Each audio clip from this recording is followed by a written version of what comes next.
كل واحد فيهم مع فلوس تكفيه وتكفي ولاده وولاد ولاده والمئات السنين كمان. الفلوس لو اتوزعت كده على الشعب المصري واحد واحد هيبقى الشعب كله مبسوط جدا.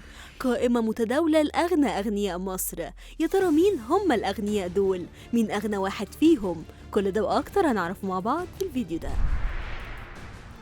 الفلوس وما أدراك ما الفلوس. حد فيكم يتوقع إن في مصر رجال أعمال معاهم مليارات الدولارات؟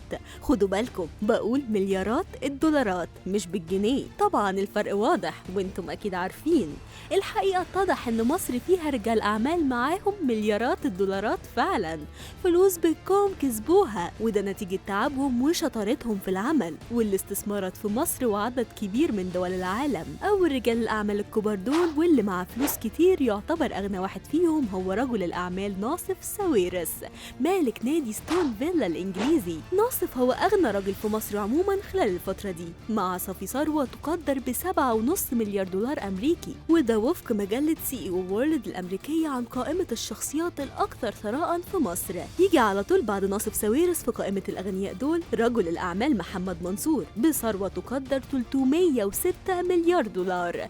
الثروة دي عمل أغلبها من الاستثمارات في مجال السيارات، والأسرة كلهم عندهم سابقة كبيرة جدا في الشغل في مجال السيارات من سنين طويلة. الشخص الثالث في قائمة الأثرياء دول هو المهندس نجيب ساويرس. نجيب اللي بيوصفوه على السوشيال ميديا إن مزاجه رايق وبيشتغل بمزاج، مش أي شغل كده والسلام بيدخله، ده بيدخل مشاريع اللي عارف أكيد إنه هيكسب فيها، وشيء وشويات كمان، مشاريع يقدر يعمل منها فلوس كويسة جدا، مش مبلغ قليل بخلاص.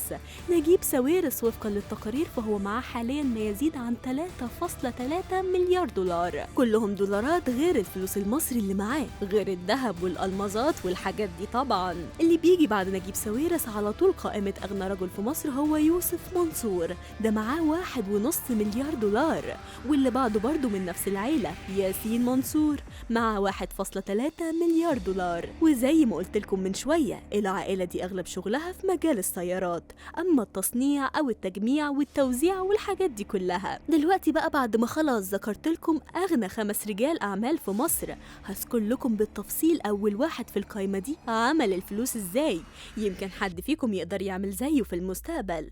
هل حد فيكم يقدر يعمل كده فعلا؟ المهم إن ناصف ساويرس اللي هو أغنى واحد فيهم الراجل ده في شهر يوليو 2018 استحوذ على 55% من نادي استون فيلا في صفقة قيمتها 39 مليون دولار أمريكي. وبعد ده على طول القيمة السوقية بتاعت النادي ارتفعت على طول، ونجح الاستثمار ده في إعادة الفريق للدوري الإنجليزي الممتاز، وحققوا بعدها طفرة كبيرة جدا في الأداء.